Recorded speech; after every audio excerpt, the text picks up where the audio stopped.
Magandang gabi po sa ating lahat mga kapatid. Tayo na po ay dumako sa gawain ng pagbibigay. Handa na po ba kayo? Handa na! O pagod pa ba kayo sa support? So atin pong muling sulyapan ang pag-uwit po nating verse ng Malakay 3:10. Sabi po dito, dalhin ninyo ng buong buo ang iyong mga ikasampung bahagi sa tahanan ng Diyos upang matugunan ang pangangailangan sa aking tahanan. Subukin ninyo ako sa mga bagay nito kung hindi ko buksan ang mga bintana ng langit at ibuhos ko sa inyo ang masaganang pagpapala. Hindi ko rin hayaang salantain ng mga balang ang iyong mga pananim at mamumunga ng sagana ang iyong mga ubasan. Dahil dito'y sasabihin ng lahat ng bansa na kayo'y mapalad sapagkat napakainam manirahan sa inyong lupain, sabi ni Yahweh na makapangyarihan sa lahat.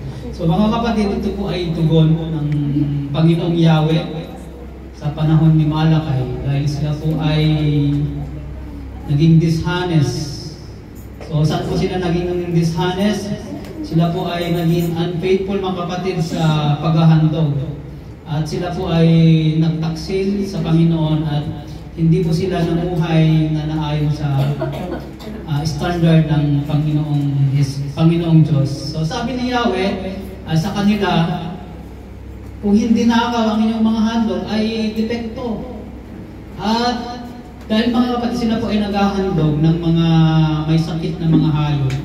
Sila po ay nagbibigay sa templo ng mga pilay o mga bulag na mga hayop sa paghahandog. So hindi po nalugod si Yahweh sa kanilang mga handog.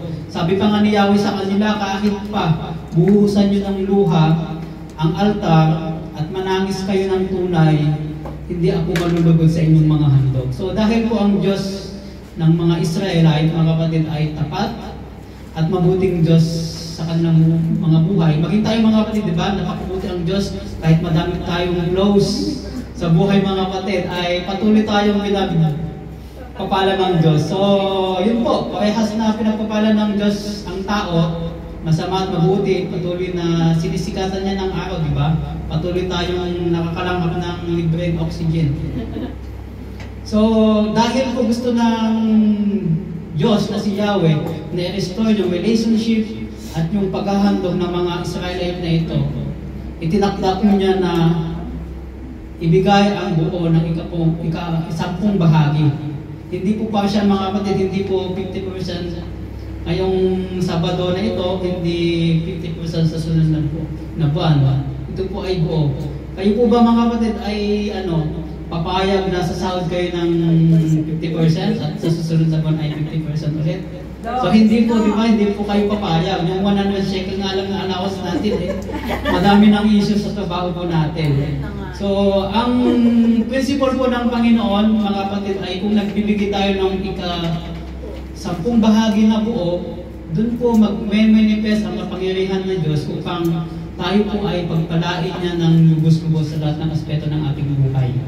So, kung kayo po ay magbibigay ng ika po mga kapatid, hindi po ako yun yung tunay na pagbibigay. Yun ay pagbabalik pa lamang ng portion na para sa Diyos. At kung ano po yung inyong idadagdag sa tithes, yun pa lang yung handog natin sa Panginoon mga kapatid. At ang pagbibigay mga kapatid, kailangan may kalakip na sakripisyo. Alam niyo po ba yun mga kapatid? Na kung for example, kailangan nyo magpadala ng 5,000 shekel. Kailangan bukas hindi na sila kakain kapag kung hindi po kayo magpadala. Pero dahil mahal mo ang Diyos, kailangan mong takyasan yung papadala mo. Yun po tinatawag na sacrifice. O kung yung isusubo mo na nga lang at ibibigay mo pa sa iba, yun ay sacrificial giving. So yun po yung pagbibigay na dapat. Kasi may nagbibigay naman na kung magbigay ka, madami pang naiwan, hindi apektado yung buhay mo. So mga kapatid, magkakaiba man tayo ng sitwasyon sa buhay, hindi man tayo parehas ng mga dami ng sinusuportahan sa Pilipinas. Sa akin, parang dalawa lang yung dependent ko, yung si mama ko at saka si Saki. So yun pa lang po damintan. So sino po sa inyo mga kapatid ang sinusuportahan ng buong angkan? Palain po kayo at turuan niyo po silang mag-isda, hindi lang kumain ng isda. Amen? So, magkakaibangan po tayo mga kapatid ng estado ng sitwasyon ng buhay sa ngayon, maging po yung pagkatawag po natin. Ang gusto ng Panginoon ay proportionate po tayo sapagkat ang Lord po ay hindi nagkulang sa ating mga buhay. Amen? So, ibigay po natin ang para sa Diyos at siya po ay malugod talaga na ibinibigay yung ating mga pangailangan. Amen? Hindi po siya nagkulang. Ika nga the more you give na mula sa puso, the more you receive. Amen?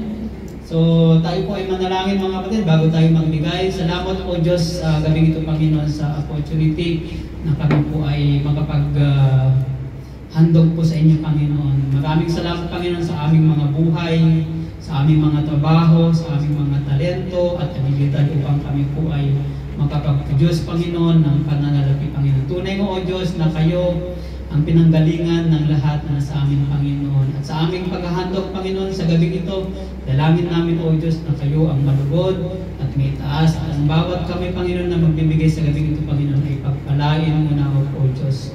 At Panginoon, patuloy po namin na itinitiwala sa inyo ang lahat ng bagay, Panginoon, sa aming buhay. We praise your name, Panginoon. We bless your name. In the mighty name of Jesus we pray. Amen.